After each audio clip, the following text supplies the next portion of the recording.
Welcome sa DRS 2.0. Fresh at nagbabagang happenings ba ang hanap mo? Mga padabarkads man yan o mga trending topics? Pwes, sagutin natin yan. Kaya naman isubscribe nyo na ang ating channel para sa mga nagbabagang balita everyday.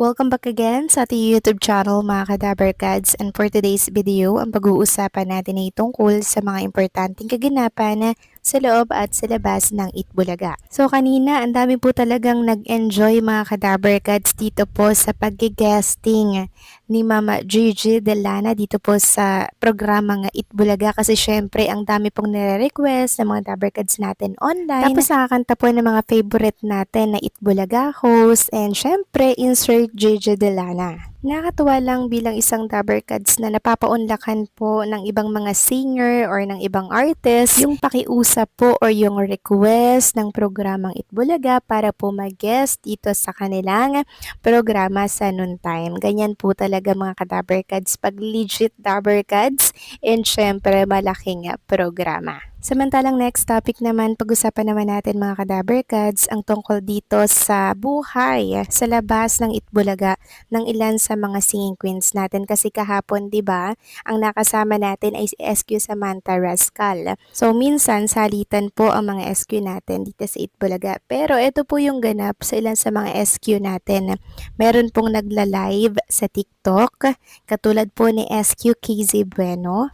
Every night ata siyang nagla-live dito mga kadabarkads, kasi meron nga po siyang nakukuhang gift dito, convert into cash. So yan muna yung sideline niya habang wala po siyang event, kasama po ang mga SQ natin under TBJ Production. Yes mga kadabarkads, under TBJ Production pa rin ang mga singing queens natin. Samantalang si SQG naman po ay busy at abala po mga kadabarkads sa pagtulong sa mga gawaing bahay, paglilinis, 'di ba? Nakabakasyon po kasi siya dito po sa Batangas. Kaya talagang ine-enjoy niya po ang kanyang buhay dito po sa probinsya, kasi sa mga susunod na buwan, balik Manila na naman siya, na kung saan hindi niya po ma-enjoy ang kapaligiran kasi panay building na po ang nakatayo dito. Unlike dito sa province na ang daming puno, may ilog, 'di ba? Nature lover kung baga. But hopefully mga kadabarkads meron pong mag-sponsors ng segment sa Itbulaga, tapos ang kuhanin ay ang mga singing queens, kasi marami na rin po talaga ang nakakamiss sa kanilang pagbabalik na magkakasama sa Itbulaga. Samantalang hinangaan naman po at pinalakpakan ng husto itong ginawang kabutihan po ng isa sa mga clones natin, walang iba kundi po si Lucky M. Robles. Si Lucky M. Robles kasama po ang kanyang mga fans club or mga panatiko, nangalap po ng donation para po makabili po sila ng mga school supplies na idodonate po dito sa isang lapis, isang papel project ng programang Itbulaga. At kung inyong mapapansin, ayan po yung mga box at talagang namili po sila ng mga school supplies dito po sa Divisoria ata to, kung di ako nagkakamali or what. So kahit hindi po siya nakikita sa programang Itbulaga, ang puso niya po talaga mga kadabarkads ay nakatuon po sa pagtulong. Napakabuti ng puso ni Lucky M. Robles at ng mga panatiko na sumusuporta din po sa kanila or sa kanya, dahil talagang nangalap po sila ng donation para po maisakatuparan itong pagtulong sa project ng programang Itbulaga. And also shout out po sa fans club ni Roel Carino, dahil isa rin po sila sa nag-donate ng maraming school supplies dito po sa studio ng Itbulaga. Kudos sa mga clones natin na mga fanatics, dahil talagang gumagawa sila ng way para makapag-donate at matulungan ang programang Itbulaga. Samantalang talakayin naman natin mga kadabarkads ang tungkol naman dito sa katanungan po ng ilang mga dabarkads. Bakit daw po hindi na napapanood si Lucky M. Robles, Dominador Alviola at marami pa pong iba na nakakontrata dati sa programang Itbulaga? Bakit daw si Roel Carino na lamang daw napapanood nila? So ang sasagutan dyan mga kadabarkads ay eto po. Pagsapit po ng June, back to school na naman po si Roel Carino.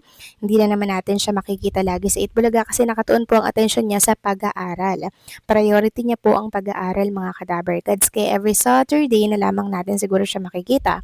Pero pag weekdays, mga clones po ang makakasama natin. Kaya sinusulit na po ni Roel Carino yung vacation, yung exposure niya dito sa Itbulaga, dahil yun po ang mangyayari. Kaya pinapagbigyan po talaga ng TBJ management ang scheduling ngayon ni Ruel Carino kasi babawi yung ibang mga wala po ngayon sa Itbulaga, 'di ba? Yun po yung setup nila doon mga kadabarkads. Kaya wag po kayong magtataka and wag po kayong magtatampo. Samantalang pag-usapan naman natin ang tungkol dito sa malaking pagbabago po sa karera ng isang dabarkads natin na kung saan ay pumirma na nga po ng kontrata bilang isang direktor. Yes, aliado na po ang kasunduan mga kadabarkads at ang nag-offer talaga niyan ay si Ma'am Jennifer. So, ang tinutukoy natin ay si Direk ay Segera, mga kadabarkads, na talaga namang ngayon ay nag-shift na. No, bilang singer, nag-shift siya into talagang director na ng live program. 'Di ba? Medyo mahirap. Andun talaga yung pressure, lalo na daw po pag GB5. Pero syempre, masasanay din po yang si Direk Ice, lalo't hindi naman po mahirap yang turuan. Sabi nga po ni Direk Pochi, mga kadabarkads, binigay yung best nitong si Direk Ice sa kanyang first day. So, andyan pa rin po si Direk Pochi. Medyo tumatanda na, kaya kailangan na po ng syempre karelyebo or yung sasaka po ng kanyang pwesto pagdating po ng panahon. Kaya hanggat maaga, meron na po siyang tinetrain. At yun po ay si Direk Ice, mga kadabarkads. Si Direk Ice na kung saan ang puso po talaga ay sa pagdedirect. Kaya hindi malabong mangyari mga kadabarkads na si Direk Ice na rin ang mag-train sa mga susunod pa pong henerasyon bilang kapalit ng ilang mga magre-retiro or magre-retired po na director din dito po sa programa nga Itbulaga. Kaya kudos kay Direk Ice na talagang yung minanifest niya ay naging reality, naging real mga kadabarkads. Samantalang talakayin naman natin ang tungkol dito kay Boss Joey De Leon na kung saan ay matagal na nga pong wala dito sa programang Itbulaga. Still, marami pa rin po talaga yung naghahanap sa kanya kanina dito po sa Itbulaga. Maraming nagtatanong sa live chat ng Itbulaga, asan si Boss Joey? Bakit wala siya? Ilang weeks na siyang wala dito sa Itbulaga. So, ang daming nagtatanong, di ba? And hopefully, ang management po ng Itbulaga or ang TBD management ay maglabas po ng update kay Boss Joey De Leon kung kamusta na ba siya. Kasi ang dami po talagang nagtatanong. Deserve po syempre ng mga dabarkads natin at mga televiewers na malaman kung nasaan si Boss Joey, kamusta na siya, kamusta yung pakiramdam niya, 'di ba? Ganun po. Kasi marami pa rin po talaga nagmamahal at naghahanap kay Boss Joey De Leon.